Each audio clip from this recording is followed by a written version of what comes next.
for a gentleman named Mr. Richard Foster. And Mr. Foster, there's a picture of him to my left. He was a good friend of the original owner and founder, Owen Brennan. Now, one day, Mr. Foster called Owen up, told him we had a bunch of his friends coming in for a nice dinner. Now, at this point in history, we're still a pretty young restaurant, and we do have, some competition around the corner, a bunch of historic restaurants, and they were famous for doing tableside desserts that were extravagant and really, really entertaining. So Owen and the chef got together to create a special menu for Mr. Foster's dinner, and they really wanted to wow on the dessert front. Now, they had everything all squared away for the more savory courses of the meal, but they didn't have the dessert figured out really until roughly 2 hours before the dinner was due to actually get started. Now, at that point, a bit of panic sets in, and they tell Ella Brennan, Owen's sister, who ran the front of the house, to essentially go figure it out.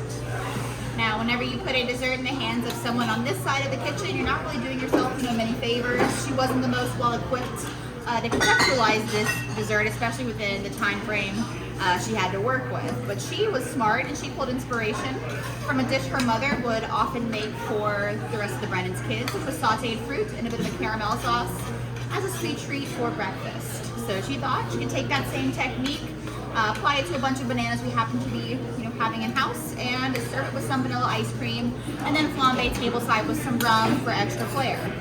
Now, whenever she told her brother this idea, though, he shot it down. He didn't like the idea of what he thought of as plain old vanilla ice cream in his nice restaurant. He thought Brennan's was too buttoned up for that.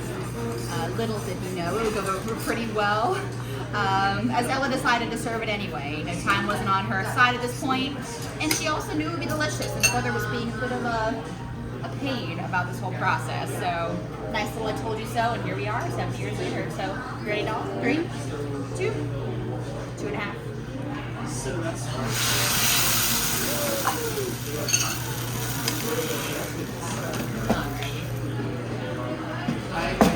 Well, I do like the idea of drunken bananas. The boss, however, does not. So this alcohol is getting cooked out now. You don't see any of that flame dancing around, which lets me know that that's kind of where we're at. Now, each year at Brennan's, we're serving about 50 or so thousand pounds of bananas for Bananas Foster. So we're putting some serious damage to New Orleans' supply of bananas.